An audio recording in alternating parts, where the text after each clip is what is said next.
మా పరుగు ఎంతవరకు మాకు తెలియదు. మాలో ఒక్కొక్కరికి మీరు ఎంత ఆయుష్ను ఇచ్చున్నారో మాకు తెలియదు. కానీ భూమి మీద యాత్రికులముగా పరదేశులముగా మేము ఉన్నాము అని, మాకు కూడా ఒకరోజు మరణము సంభవిస్తుందని మేము ఎరుగుతాము. కనుక మా ప్రభువా, ఈ జ్ఞాపకార్థ కూడికల్లో మేము మరణానికి సిద్ధపడినట్లు సహాయం చేయండి.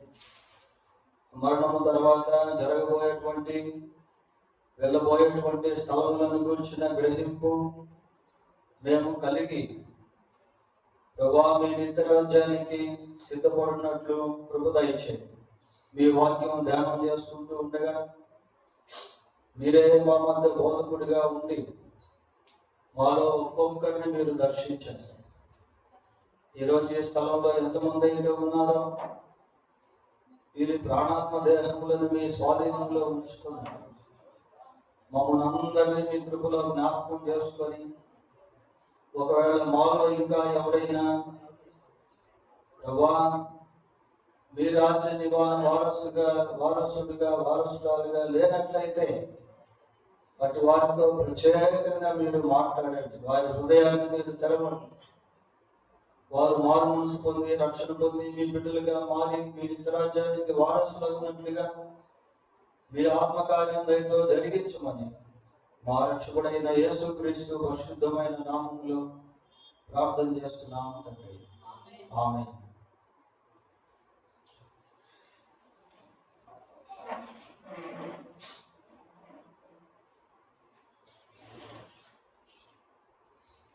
ఒక ఆయన ఆరోగ్యం బాగలేక దీర్ఘకాలపు జబ్బుతో బాధపడుతూ 1 సంవత్సరం రోజుల పాటు హాస్పిటల్లో ఉన్నాడు. ఒకరోజు డాక్టర్ వచ్చి, అయ్యా రేపు నేను డిశ్చార్జ్ చేయబోతున్నాము అన్నాడు. ఆయనకి ఎలా ఉంటుంది? చాలా సంతోషం. డిశ్చార్జ్ చేసిన తర్వాత ఇంటికి వెళ్తే ఎంతో మంది ఆయన్ని పరామర్శించడానికి వచ్చారు, బంధువులు, స్నేహితులు. 1 సంవత్సరం ముందు ఆయన పరిస్థితి ఎంతో ఘోరంగా ఉంది. తర్వాత ఆరోగ్యంగా ఇంటికి వెళ్ళిపోయేసరికి అందరూ కూడా సంతోషించారు.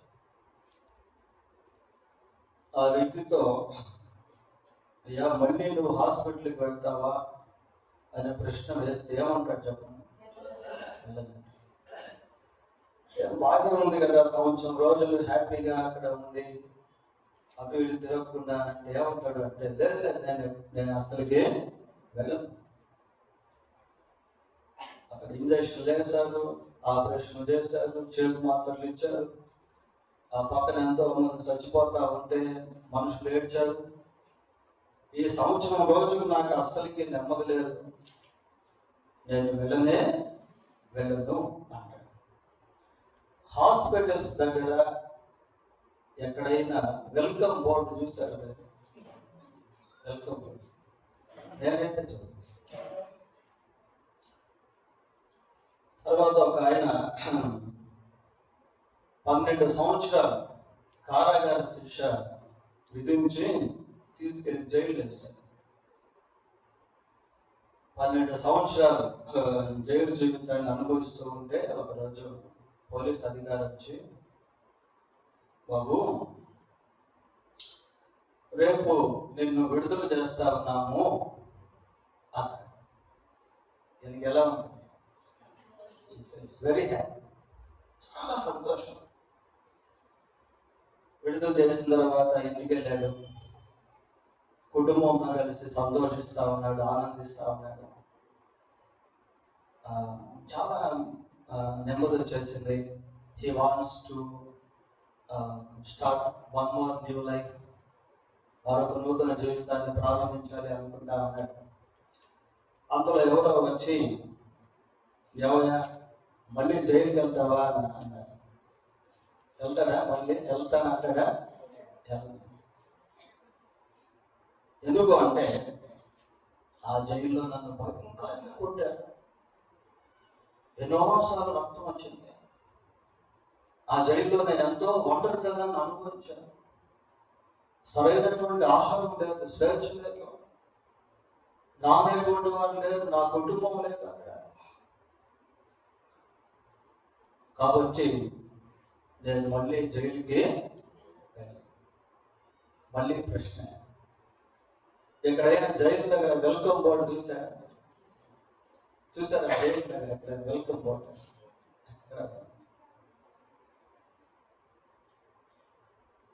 బై మిస్టేక్ ఒకసారి సిమెట్రీ అది అంటే శ్మశానం, ఆ శ్మశానానికి చుట్టూ పెద్ద ప్రహరీ కట్టున్నారు, ఒకటే ఒక ద్వారం ఉంది. ఒకరోజు ఏమైందంటే పొరపాటున ఒక ఆయన ఆ శ్మశానంలో కళ్ళు తిరిగి పడిపోతే చూసుకోకుండా అందరూ వెళ్ళిపోయారు. ఆ శ్మశానానికి ఉన్నటువంటి ఒకే ఒక గేట్ చాలా పెద్దది, లాక్ చేసి వెళ్ళిపోయారు. ఒక 3 days అతను ఆ సిమెట్రీలో శ్మశానంలో ఉన్నాడు. అందులో ఎవరో చచ్చిపోతే వచ్చి మళ్ళీ గేట్ ఓపెన్ చేశాడు. గేట్ ఓపెన్ చేసిన వెంటనే ఏం చేశాడు, బయట అతని దగ్గరికి వెళ్ళి 3 days నువ్వు శ్మశానంలో ఉన్నావు, మళ్ళీ కూడా వెళ్తావా అంటే ఏమంటాడు, ఆయన ఎవరితో, ఎందుకు భయం, కలవరం, దయ్యాలు, భూతాలు, శబ్దాలు, భయంకరమైనటువంటి వాసన, శవాల వాసన అంటాడు. శ్మశానం దగ్గర వెల్కమ్ బోర్డు చూశారు మీరు ఎప్పుడు? నేనైతే ఎందుకు ఈ మాటలు మీకు చెప్తున్నాను అంటే, ఒక వ్యక్తి భూమి మీద కొన్ని సంవత్సరాల పాటు జీవించి చనిపోయి దేవుడి దగ్గరికి వెళ్తే,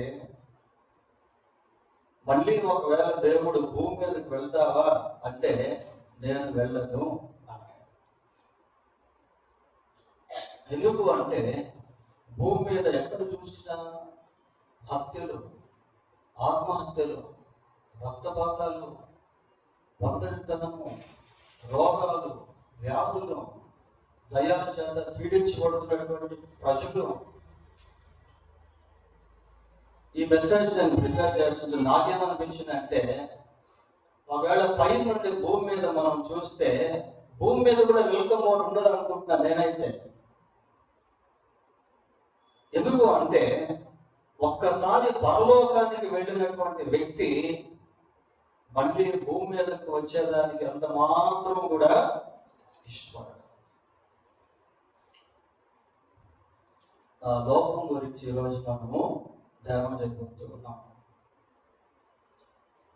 ఈ భూమి మీద మన ప్రయాస, మోషే 90వ కీర్తనలో రాస్తూ ఏమంటాడు అంటే, మా ఆయుష్ కాలము 70 సంవత్సరాలు, అధిక బలం ఉంటే 80 సంవత్సరాలు, అయినము వాటి వైభవము ఆయాసము దుఃఖమే.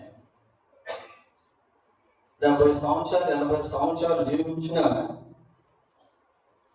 దుఃఖమే, అది మోషకి రాస్తా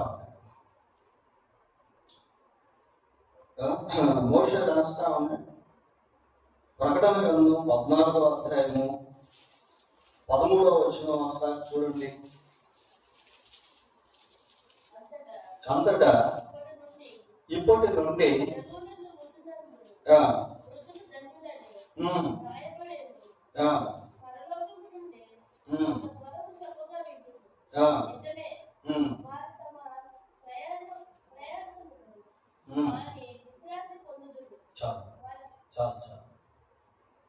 ఏం మానుతున్నారట?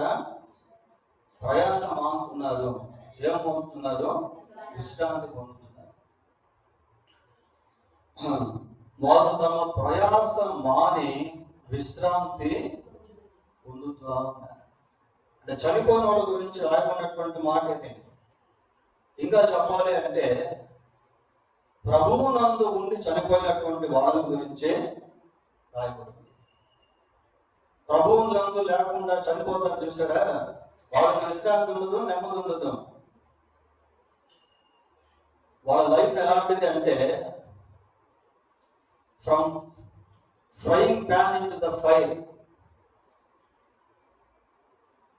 బాండల్లో కాలుతూ వెడిగి నిప్పులో ఉన్నట్టు అనమాట వాళ్ళ లైఫ్. నరకంలో ఉన్నటువంటి వాళ్ళు ఇన్ కేస్ బయటికి వస్తే ఏమైనా మళ్ళీ నరకానికి వెళ్తామంటే ఏమంటారు వాళ్ళు? అస్సలు వెళ్ళను అంటారు. ఎందుకు అంటే అక్కడ బాధ, వేదన, పళ్ళు కొరుకుట, ఏడుచుట, దుఃఖము, ఆరుని అగ్ని, చావులేనటువంటి ఆత్మ, ఆరుని అగ్నిలో యుగయుగాలు శిక్ష. నరకానికి కూడా వెల్కమ్ బోర్డు ఉండదు పిల్లరా. నరకానికి కూడా వెల్కమ్ బోర్డు ఉండదు. ఒక్క పరలోకపు దేవుడే మానవులందరినీ కూడా తన రాజ్యానికి వెల్కమ్ చేస్తామని, ఆహ్వానిస్తామని. భూదిగంత నివాసులారా నా వైపు చూచి రక్షణ పొందాలి. వారు తమ ప్రయాసను మాని విశ్రాంతి పొందుతారు. ఇంకొక మాట కూడా మనం చూస్తాం. యెషయా గ్రంథం 35వ అధ్యాయం 9వ వచనంలో చివరి భాగానికి వచ్చేసరికి ఏమంటుందంటే, వారి తలల మీద నిత్యానందమును దుఃఖమును నిట్టూర్పును ఎగిరిపోవును.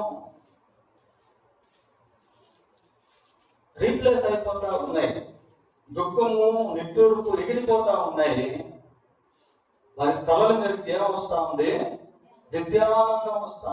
ఎవరికి తలల మీదకి అంటే విమోచింపబడినటువంటి వారిని గురించి ఇక్కడ మనం చదువుతాం. యెహోవా విమోచించిన వారు తిరిగి సియోనుకు వచ్చారు. విమోచింపబడినటువంటి వారు వీళ్ళందరూ కలిసి ఒక ప్రదేశానికి వెళ్తారు, ఒక ప్రాంతానికి వెళ్తారు పిల్లలు. ఆ ప్రదేశం ఏంటి అంటే చూడండి, 16వ కీర్తన 6వ వచనం. మనోహర స్థలములలో నాకు పాలు ప్రాప్తించెను, శ్రేష్టమైన స్వాస్థ్యము నాకు కలిగెను. మనోహరమైన స్థలముల్లో నాకు పాలు ప్రాప్తించెను. చాలాసార్లు ఈ వచనాన్ని ఎప్పుడు జ్ఞాపకం చేసుకుంటాము అంటే, ఎవరైనా చనిపోయినప్పుడు వారి ఫోటోల దగ్గర కూడా ఇది రాసి పెడతాం. మనోహరమైన స్థలములో నాకు పాలు ప్రాప్తించు, శ్రేష్టమైన స్వాస్థ్యము నాకు, ఒక బ్యూటిఫుల్ ప్లేస్. దీన్ని ఏ విధంగా మనం వర్ణించాలో అనే దానికి we are unable to describe. We are unable to describe. మనం ఏ విధంగా కూడా దాన్ని వర్ణించలేకపోతే అటువంటి స్థలం, మనోహరమైనటువంటి స్థలం. ఈ మనోహరము అనేటువంటి పదము చాలా ప్రాముఖ్యమైనటువంటిది ప్రియ. మనోహరమైన స్థలముల్లో నాకు పాలు ప్రాప్తించను, నాకు పాలు ప్రాప్తించను. మనోహరమైనటువంటి స్థలంలో నాకు పాలు ప్రాప్తించను. 147వ కీర్తన 147వ కీర్తన మొదటి వచనం ఒకసారి చదవండి. యెహోవాను స్తుతించుడి. ఏమా? మన దేవునికి స్తోత్రగానము చేయుట మంచిది, అది మనోహరము, స్తోత్రము చేయుట ఒప్పిదము. దేవుని స్తుతించుట అనేటువంటిది మనోహరముతో పోల్చబడింది. ఇక్కడ ఆ స్థలం ఎలాంటిది అంటే God is praise for ever and ever in that place. ఆ స్థలంలో దేవుడు ఎప్పుడు కూడా స్తుతించబడుతా, దేవుని స్తుతించుట మనోహరము అని చూస్తా ఉన్నాం ప్రియ. అంటే దాన్ని ఎక్స్పీరియన్స్ చేయడం, టేస్ట్ చేయడం అంటే అనుభవించడం అన్నమాట. ప్రకటన గ్రంథం 5వ అధ్యాయము, ప్రకటన గ్రంథం 5వ అధ్యాయం 11వ వచనం చూడండి. మరియు నేను చూడగా సింహాసనమును, జీవులను, పెద్దలను ఆవరించి ఉన్న అనేక దూతల స్వరము వినబడెను. వారి లెక్క కోట్ల కొలదిగా.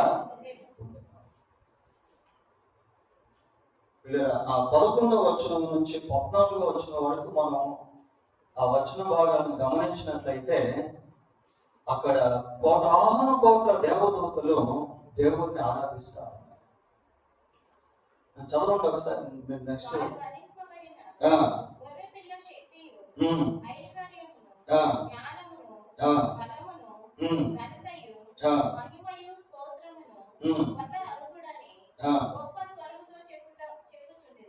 యేసు ప్రభువును ఆ విధంగా స్తుతిస్తున్నారు పిల్లలు.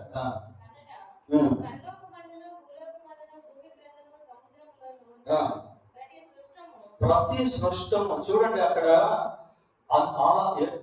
ఎవ్రీథింగ్, అన్ని ప్రియుల పరలోకంలో, భూలోకంలో, సముద్రంలో ఉన్న ప్రతి స్పష్టము ఏం చేస్తుంది?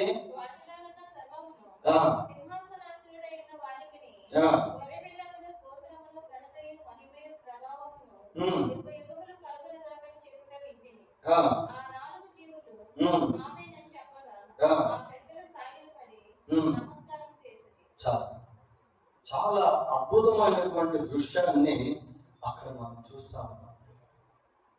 స్తుతించుట మనోహరము అంటే దేవుని యొక్క రాజ్యంలో, పరలోకంలో ప్రైజింగ్ గాడ్ ఫర్ ఎవర్, ఎప్పుడు దేవుని స్తుతించడం. పాతాళంలో స్తుతి అనేది ఉండదు. పాతాళంలో ఏముంటదంటే అరుపులు ఉంటాయి, స్తుతి అనేది.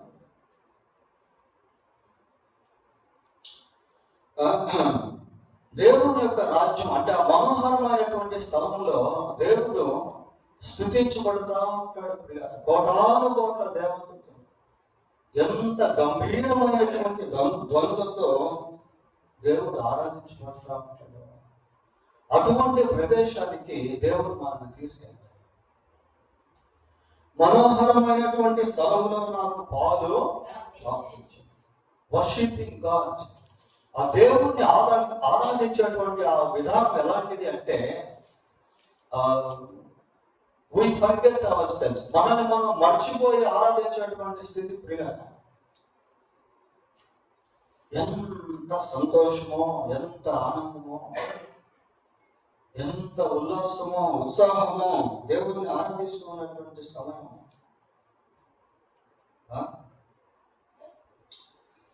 తర్వాత ఈ మనోహరమైనటువంటి దాని గురించి మనం ఆలోచన చేసినప్పుడు చూడండి, పరమగీతము 2వ అధ్యాయము, పరమగీతము 2వ అధ్యాయము 14వ వచనం చదువుదాం. బండ సందులలో ఎగురు నా పావురమా,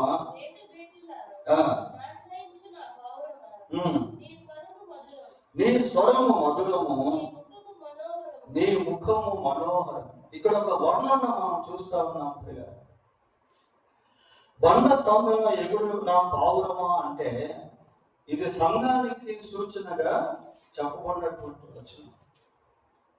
సంఘం ఇక్కడ దేంతో పోల్చబడింది అంటే నీ ముఖము మనోహరము, నీ ముఖము మనోహరము.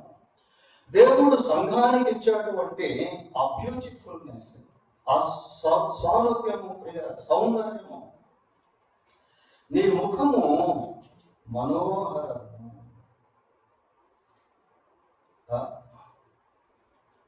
నీ ముఖము మనోహరము. మన జీవితం ఎలాంటిది అంటే చూడండి, మామూలు జనరల్గా మనం మాట్లాడుకుంటే వయసు పెరిగే కొద్దీ శరీరంలో రకరకాల మార్పులు అనేటువంటివి కలుగుతాయి. బాల్యం వెళ్ళిపోద్ది, యవ్వనం వెళ్ళిపోద్ది, మధ్య వయసు వెళ్ళిపోద్ది, వృద్ధాప్యం వచ్చేస్తుంది. వృద్ధాప్యం వచ్చేసరికి శరీరం అంతా కూడా బాగా నేర్చుకునేటువంటి.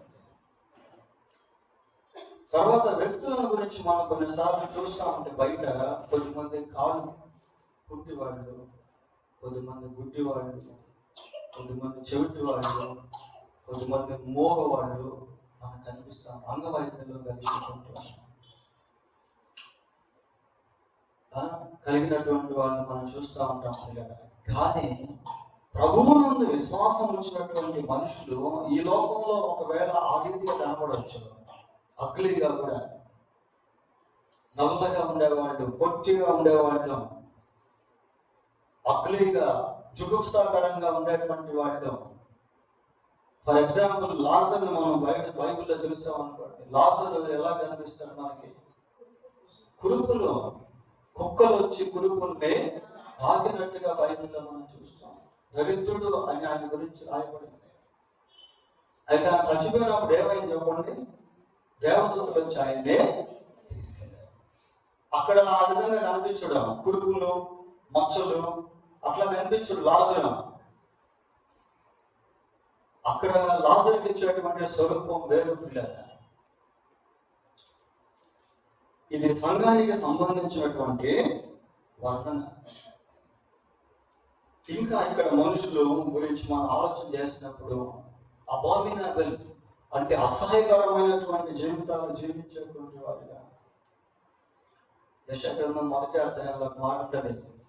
అరికాలు మొదలుకొని నడినెత్తి వరకు ఎక్కడ చూసినా పచ్చి పుండ్లు, దెబ్బలు, అవి తైలముతో, అవి పిండపడలేదు, తైలముతో మెత్తన చేయబడలేదు. అది మనిషి యొక్క స్థితి. అయితే ఇటువంటి స్థితిలో ఉన్నటువంటి మనుషులను క్రీస్తు ప్రభువునందు విశ్వాసం ఉంచిన తరువాత వాళ్ళను దేవుడు ఏం చేస్తాడంటే మనోహరంగా మారుస్తాడు. ఇక్కడ మనం కనిపిస్తున్నట్టుగా పరలోకంలో కనిపించాం. మన ఇమేజ్ వేరుగా ఉంటుంది, మన స్థాయి వేరుగా ఉంటుంది, మన సౌందర్యం వేరుగా ఉంటుంది. పిల్లలు ఫస్ట్ ఏమవుతుంది తెలుసా? ఈ శరీరం మార్చేస్తాడు దేవుడు. శరీరాన్ని మారుస్తాడు. ఫిలిప్పీ పత్రిక 3వ అధ్యాయం 21వ వచనం చూద్దాం. 3:21. సమస్తమును తనకు లోపర్చుకున్న జాలిన శక్తిని బట్టి ఆయన మన దీన శరీరమును తన మహిమ గల శరీరమునకు సమరూపము గల దానిగా మార్చును. So Jesus change our body, it becomes glorious. మన శరీరం ఏమైపోతుందంటే మహిమ శరీరముగా మార్చబడుతుంది. మనోహరమైన స్థలము అని మనం ఇందాక చదువుకున్నాం. కానీ ఇక్కడ ప్యాసేజ్లో మనం ఏం చూస్తామంటే మనమే మనోహరము అని చూస్తాం, మన ముఖము మనోహరము అని చూస్తాం. దేవుడు పరలోకములో సంఘానికి ఇచ్చినటువంటి స్టేటస్ అనేది, స్థాయి చాలా ఉన్నతమైనది ప్రియ. అక్కడ మన శరీరం అనేటువంటిది మహిమదేహంగా ఉంటుంది. అక్కడ సంఘానికి కిరీటాలు, సంఘానికి సింహాసనాలు, సంఘానికి ఇవ్వబడేటువంటి వస్త్రాలు కూడా ఎలా ఉంటాయి అంటే చాలా అద్భుతంగా ఉంటాయి. చూడండి, ప్రకటన గ్రంథం 19వ అధ్యాయం, ప్రకటన గ్రంథం 19వ అధ్యాయం 8వ వచనం చదవండి. మరియు ఆమె అంటే సంఘం అన్నమాట. ప్రకాశములను నిర్మలములైన సన్నపు నారబట్టలు ఆమె గీయబడెను, అవి పరిశుద్ధుల నీతి క్రియలు. సంఘానికి ఉన్నటువంటి సౌందర్యము ఇంకా కొంచెం మనం లోతుగా వెళితే ఎఫెసీ పత్రిక 5వ అధ్యాయం, ఎఫెసీ పత్రిక 5వ అధ్యాయం 25వ వచనం నుంచి చూడండి.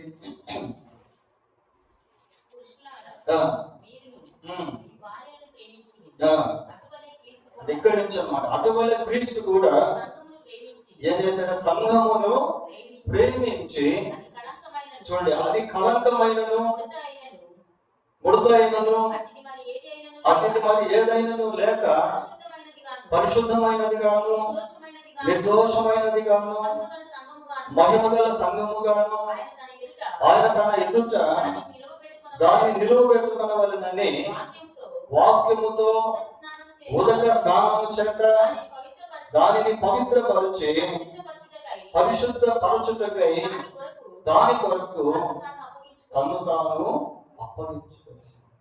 పిల్లల సంఘానికి అంత సౌందర్యం ఎలాగొచ్చింది అంటే యేసుక్రీస్తు ప్రభు యొక్క మరణం ద్వారా. యేసు ప్రభు శిలువలో మరణించకపోతే మానవాళికి పాప క్షమాపణ అనేది లేదు. మానవాళికి పాప క్షమాపణ అనేది లేకపోతే వాడు దేవుని యొక్క రాజ్యంలోనికి ప్రవేశించలేదు. కాబట్టి యేసుక్రీస్తు శిలువలో తన ప్రాణం పెట్టి తన అమూల్యమైనటువంటి రక్తాన్ని చెందించి ఆ రక్తము ద్వారా సంఘాన్ని కొన్నాడు ప్రియులారా. అందుకే మనం అపోస్తలుల కార్యం 20వ అధ్యాయం 28వ వచనంలో ఏమని చూస్తామంటే దేవుడు తన స్వరక్తం ఇచ్చి సంపాదించిన తన సంఘము. కొరింథీయులకు రాసిన మొదటి పత్రిక 6వ అధ్యాయం 19వ వచనం మనం చూసినప్పుడు మీరు విలువ పెట్టి కొనబడిన వారు. So God has purchased the church with his precious blood. దేవుడు తన పరిశుద్ధమైనటువంటి రక్తముతో సంఘాన్ని కొన్నాడు. పేతురు కూడా తన పత్రికలు అదే రాస్తాడు. మొదటి అధ్యాయం 19వ వచనంలో పేతురు రాసిన మొదటి పత్రిక 1వ అధ్యాయం 19వ వచనంలో ఏమనుంది? అమూల్యమైన రక్తము చేత అనగా నిర్దోషమును నిష్కలంకమును గొర్రె పిల్ల వంటి క్రీస్తు రక్తము చేత విమోచింపబడితులని ఆ విధంగా సంఘాన్ని దేవుడు ఏం చేశాడు అంటే మనోహరమైనటువంటి దానిగా చేశాడు. మన పరిమళ వాసనగా ఉన్నట్లుగా చేశాడు. మనోహరమైనటువంటి స్థితిలో ఉన్నట్లుగా చేశాడు. ఈ మనం ఎందుకు ధ్యానిస్తున్నాము అంటే ఈ భూమి మీద మన జీవము తీసివేయబడక ముందే దీని కొరకు మనం సిద్ధపడాలి. వెల్కమ్ నోట్ లేనటువంటి వాటి దగ్గరికి మనుషులు పరుగులు తీస్తా ఉన్నారు. పిల్లలు వాళ్ళకి ఇష్టం లేదు. ఇందాక మనం చూసాం కదా, హాస్పిటల్ నుంచి వచ్చిన వాడికి వాళ్ళ హాస్పిటల్కి పోతామని ఇష్టం. ఐ డోంట్ వాంట్ వాళ్ళకి ఇష్టం లేదు, కానీ దాంట్లో ఉంటా ఉన్నారు. మత్తయి సువార్త 7వ అధ్యాయం యేసు మాట్లాడితే ఏమంటారంటే నాశనమునకు పోవు ద్వారం వెడల్పును దాని ద్వారా ప్రవేశించేవారు అనేకులు 1,000 కోట్ల ప్రజలు.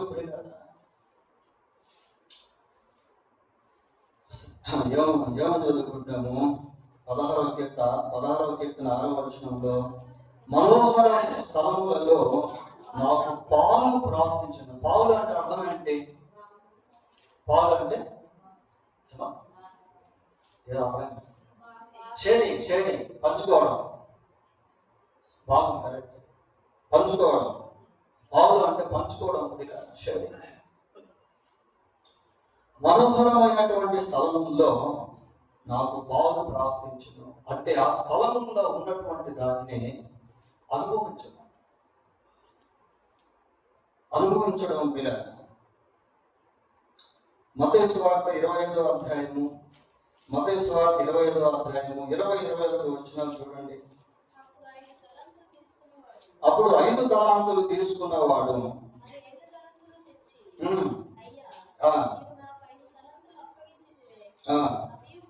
అవిలు కాక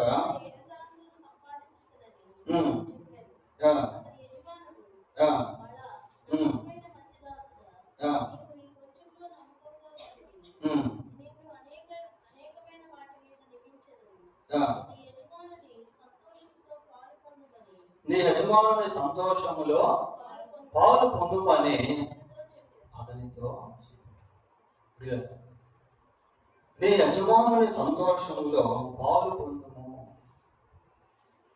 ఆ మనోహరమైనటువంటి స్థలము దేవుని యొక్క రాజ్యం. ఈ లోకంలో అటువంటి శ్రేష్టమైనటువంటి స్థలము ఎక్కడ లేదు ప్రియులారా. కొన్నిసార్లు మనం టూరిజం ఇష్టపడతా ఉంటాం. For example Ramoji film city అనుకోండి, ఎక్కడెక్కడి నుంచో జనాలు వస్తూ ఉంటారు, విజిటర్స్. సహజంగా మనకి మీరు ఎక్కడికైనా వెళ్తారా టూరిజం సంబంధంగా అంటే మనం ఏం కోరుకుంటాం? సహజంగా ఏమో వెళ్తా ఉంటాం. అది ఎక్కడికి? ఇష్టమైన ప్లేస్. అదే ఏది ఇష్టమైన ప్లేస్? జెరూసలేం. ఎవరు చెప్తున్నాను? జెరూసలేం. విశ్వాసులుగా సేవకులుగా ఎక్కువగా యెరూషలేముకు వెళ్ళేదానికి మనము ఇష్టపడతాం పిల్లలు. ఎందుకంటే యెరూషలేంలో తెరవబడిన సమాధి ఉంది, యోర్దాను నది ఉంది, ఇంకా చాలా ప్రదేశాలు బైబిల్లో రాయబడినటువంటివి మనకి కనిపిస్తుంది. అంటే ఒక నూతన ప్లేస్ వెళ్ళినప్పుడు ఎక్సైట్మెంట్ అనేటువంటిది మనకు ఉంటుంది. అంటే ఆ ఉల్లాసం, ఉత్సాహం, ఆ ప్లేస్ మనం చూస్తూ ఉంటాం. అంటే అక్కడ భోజనం చేయడం, అక్కడ డ్రెస్ కోడ్ సరిగా ఉందో, ఆ ప్లేస్ చూస్తూ ఉంటేనే ఏమనిపిస్తుంది అంటే ఏదో తెలియనటువంటి ఒక ఉల్లాసం, ఉత్సాహం, ఎక్సైట్మెంట్ అనేది ఉంటుంది. పరలోకము మరి ఎంత ఎక్సైట్మెంట్ ఉంటుందో ఒకసారి ప్రకటన గ్రంథం 21వ అధ్యాయం చూడండి. ప్రకటన గ్రంథం 21వ అధ్యాయం 10వ వచనం చదువుదాం. 21:10 చదువు.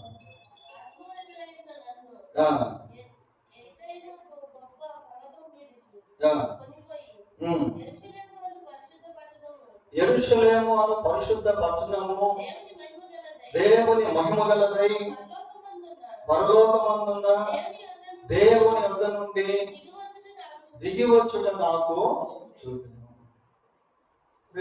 ఇంటికి వెళ్ళిన తర్వాత అధ్యాయం చదవండి. ఆ పరలోకపు పట్టణము పొడవెంతో, వెడల్పెంతో, ఎత్తెంతో, దాని ప్రాకారాలు దేంతో కట్టబడ్డాయో, ఆ పట్టణము లోపల వెలుగు ఎలా ఉంటుందో, దాని గుమ్మములు దేంతో కట్టబడ్డాయో, దానికి పునాదులు దేంతో వేశాడో, అవన్నీ కూడా ప్రకటన గ్రంథం 21వ అధ్యాయంలో మనము చూస్తాం. ఆ పట్టణంలోనికి ఎవరంటే వాళ్ళు ప్రవేశించడానికి లేదు. 27వ వచనం చదవండి ఒకసారి.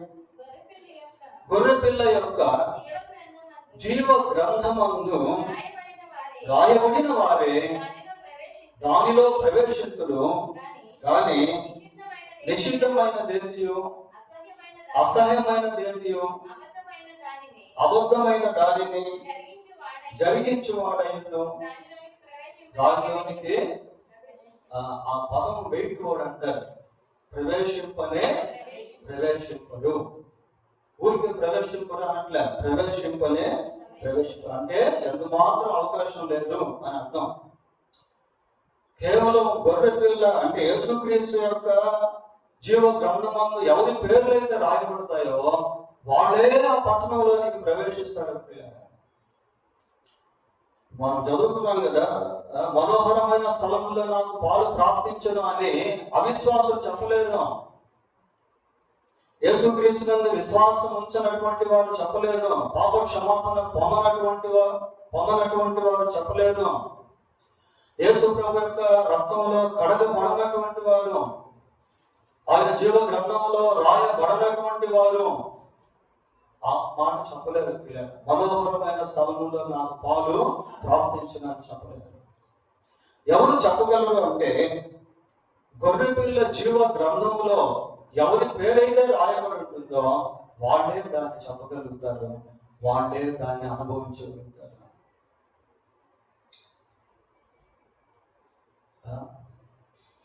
అసలు నిజంగా పరలోకం గురించి ఆలోచన చేసినట్లయితే అసలు ఎట్లా ఉంటుందో దేవుని సృష్టిలో, అందులో దేవుని చేత దేవుడు దానికి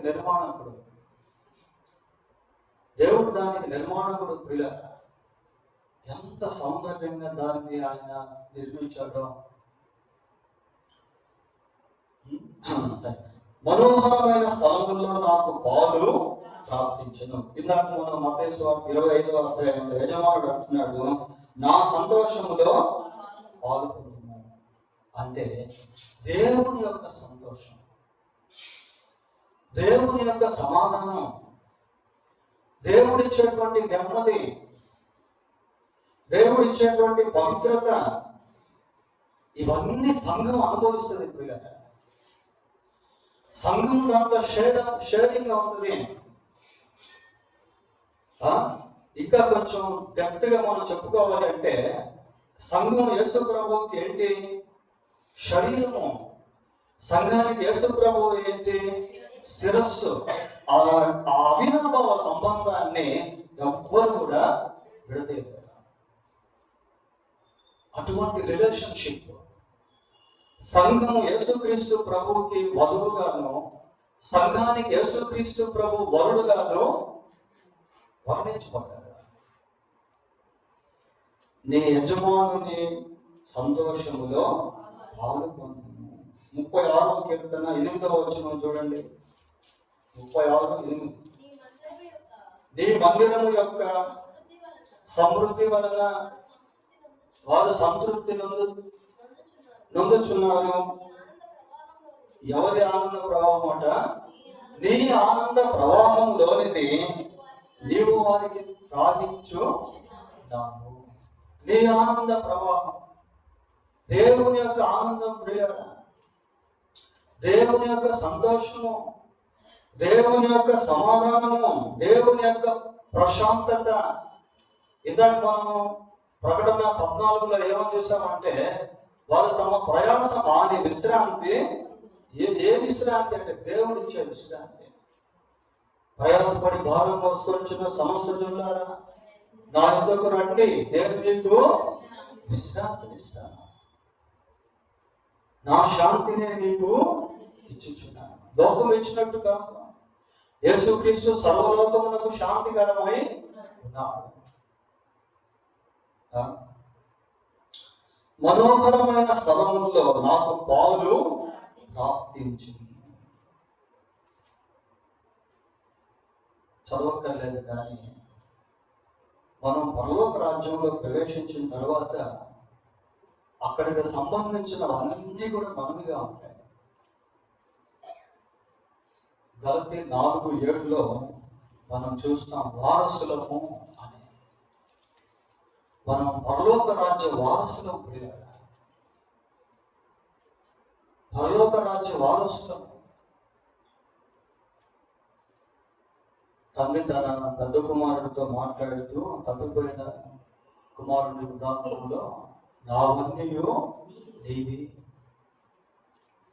దేవునికి సంబంధించినవన్నీ కూడా మనమైపోతుంది. ఎందుకంటే యేసుక్రీస్తునందు విశ్వాసం ఉంచడం వలన దేవుడు మనల్ని పరలోకానికి వారసులుగా చేస్తున్నాడు.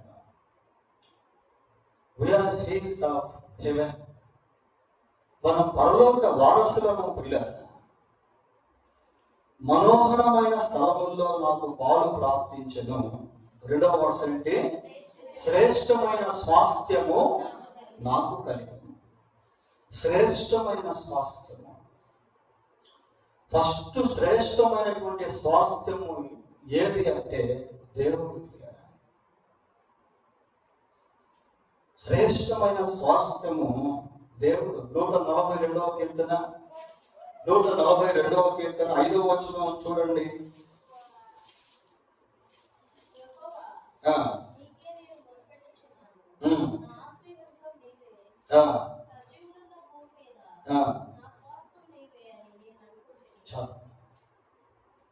వీళ్ళ విశ్వాస జీవితంలో దేవుడు స్వాస్థ్యముగా ఉంటాడు. దేవుడు శ్రేష్టమైనటువంటి వాడు, సౌందర్యవంతమైనటువంటి వాడు. సో గాడ్ ఈజ్ అవర్ స్వాస్థ్యము, heritage. God is our heritage. దేవుడు మనకు స్వాస్థ్యముగా ఉంటాడు. స్వాస్థ్యం అంటే everything is God. God is in all. దేవుడే సర్వముగా ఉంటాడు. ఆయన దాసులు ఆయనను సేవించు, ఆయన ముఖ దర్శనము చేయొచ్చు. కాబట్టి శ్రేష్టమైన స్వాస్థ్యము నాకు కలిగింది. ఇంకా స్వాస్థ్యం ఎవరు అంటే పరిశుద్ధ జనులు, శ్రేష్టమైనటువంటి వారు. యేసు ప్రభు మాట్లాడుతూ ఏమంటాడంటే మీరు వాటికంటే బహు శ్రేష్ఠులు. కీర్తనలో ఇంకొక మాట కూడా మనం చూస్తాం. కీర్తనలో ఏమనుంటుందంటే చూడండి, 16వ అధ్యాయం 3వ వచనం, 16వ కీర్తన 3వ వచనం ఒకసారి చదవండి.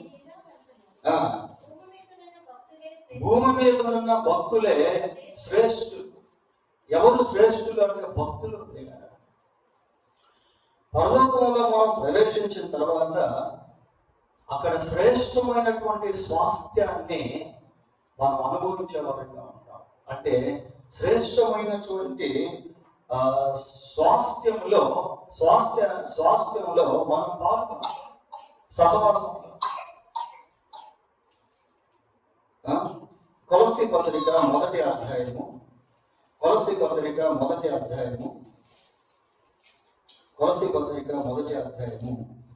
9వ వచనంలో పరిశుద్ధుల స్వాస్థ్యం, అక్కడే చదవండి. పరిశుద్ధుల స్వాస్థ్యములో పాలివారమగుటకు మనలను పాత్రులుగా పరిశుద్ధుల స్వాస్థ్యము.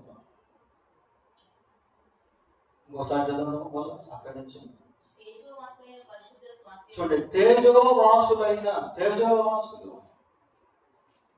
తేజోవాసులు వెలుగు సంబంధాలు పిల్లగా, ఇది పరలోకానికి సంబంధించినటువంటి నమూనా.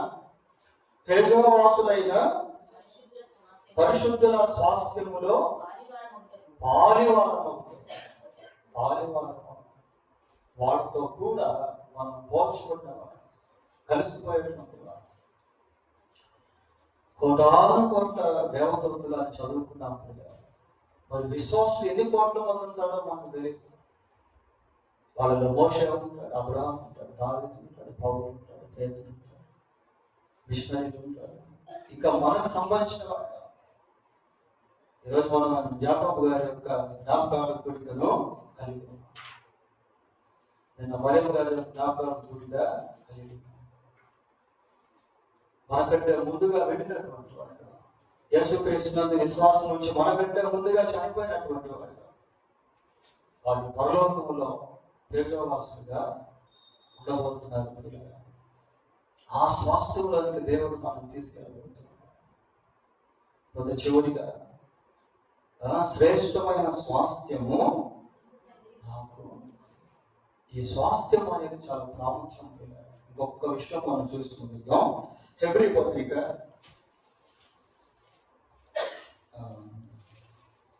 1వ అధ్యాయము 14వ వచనం. 1వ అధ్యాయం 14వ వచనం. వీరందరూ రక్షణ అన్న స్వాస్థ్యము పొందబోవు వారికి. ఇక్కడ స్వాస్థ్యం ఏదంట? స్వాస్థ్యం ఏదని చదువుకుంటున్నాం? రక్షణ. Salvation is the heritage to believers. విశ్వాసులకు రక్షణ అనేటువంటిది స్వాస్థ్యము. కొద్దిమంది విమర్శిస్తూ ఉంటారు. యేసు ప్రభువుని ఏమంటారంటే, ఆయనే రక్షించుకోలేదు, మిమ్మల్ని ఎలా రక్షిస్తాడు? ఆయన చేతుల్లో ఏమున్నాయి? ఆశీర్వాదాలు కాదు, మేకులు ఉండేది అని విమర్శించేవాడు ఉన్నారు పిల్లలు. ఆ మేకుల్లో నుండే రక్షణ అనేది పుట్టుకొచ్చింది. ఆ మేకులు కొట్టబడిన చేతుల్లో కార్చబడినటువంటి రక్తంలో నుంచే రక్షణ అనేది పుట్టుకొచ్చింది. So the salvation of God is our heritage. మన స్వాస్థ్యం ఏంటి అంటే దేవుడు ఇచ్చేటువంటి రక్షణ. శ్రేష్టమైన స్వాస్థ్యము నాకు. ఆ రక్షణ అనేటువంటిది పరలోకంలో మనం అనుభవిస్తాం. రక్షింపబడినటువంటి వారు శిక్షను అనుభవిస్తారు ప్రియులారా. నీతిమంతులు నిత్య జీవములకు అని రాస్తూ అక్కడ ఏమంటారు, నిత్యాగ్నికి పోవద్దు. మత్తయి సువార్త 25వ అధ్యాయంలో మనకు ఆ మాటలు కనిపిస్తాయి. దేవుడు నమ్మనటువంటి వారు నిత్యాగ్నిలోనికి వెళ్ళిపోతారు. అక్కడ స్వాస్థ్యం, రక్షణ అనే స్వాస్థ్యం లేదు. కనుక మరణించక ముందే మనము ఈ స్థలాలను గురించి, ఆశీర్వాదాలను గురించి, స్వాస్థ్యం గురించి, రక్షణ యొక్క విలువ గురించి మనము గుర్తించాలి, గ్రహించాలి, దాని కొరకు సిద్ధపడాలి. కాబట్టి వెల్కమ్ బోర్డ్ లేనటువంటి దాని దగ్గరికి పోవద్దు, కానీ దేవుని యొక్క ఆహ్వానాన్ని అందుకొని ఆయన రాజ్యంలోనికి ప్రవేశించాలి. దేవుడు తన వాక్యాన్ని దీవించుగాక.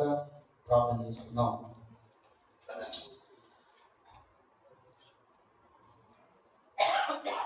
పరిశుద్ధుడైన మా దేవా, మీకు వందనాలు, స్తోత్రాలు చెల్లిస్తున్నాను. ఈ రాత్రి మీరు ప్రేమించి మాకు ఇచ్చిన వర్తమానాన్ని బట్టి మీకు స్తోత్రాలు. విన్న వర్తమానం విన్న మాకు అందరికీ ఆశీర్వాదకరంగా చేయమని వేడుకుంటూ ఉన్నాం. ప్రభా, శ్రేష్టమైనటువంటి స్వాస్థ్యాన్ని మీరు మా కొరకు ఏర్పాటు చేస్తున్నారు. అందుబాటు మీకు స్తోత్రాలు. మనోహరమైన స్థలాన్ని మీరు మా కొరకు ఏర్పాటు చేస్తున్నారు. అందుబాటు మీకు స్తోత్రాలు చెల్లిస్తూ ఉన్నాం. నేను వెళ్ళి మీకు స్థలం సిద్ధపరిచిన నేనున్న స్థలంలో మీరు ఉండలాగా నేను మరలా వచ్చి మిమ్మల్ని తీసుకుని వెళ్తాను అని ప్రభా మీరు వాగ్దానం చేశారు. మీకు వందనాలు. మీరు త్వరగా రాబోతున్నావు నాయన. ప్రభా మీరు అక్కడ కొరకై మమ్మల్ని తగినట్టుగా సిద్ధపరచమని ప్రార్థిస్తూ ఉన్నాం. భూమి మీద బ్రతుకుండగానే పరలోకము కూర్చున్నటువంటి గ్రహింపు మేము కలిగి జీవించినట్లుగా మా ప్రభా మీరే కనికరించి సహాయం చేయండి. లోకంలో ఎంతో మందికి సత్యం తెలియక ప్రభా ఆయన నిత్య నరకానికి మనుషులు పాత్రలు అవుతూ ఉన్నారు. ప్రభా వారి కొరకు మీరు సిద్ధపరిచిన రక్షణ అనే స్వాస్థ్యము పొందకుండా నేను చనిపోతా ఉన్నారు మా ప్రభా. అది వారందరినీ మీరు దయతో దర్శించి రక్షించి వారు కూడా మీ యొక్క స్వాస్థ్యంలో పాల్పొందినట్లుగా ప్రభా మీరే కనికరించి సహాయం చేయమని మా రక్షకుడైన యేసుక్రీస్తు పరిశుద్ధమైన నామములో ప్రార్థన చేస్తున్నాం తండ్రి. ఆమేన్. సాక్ష్యం సాక్ష్యంతో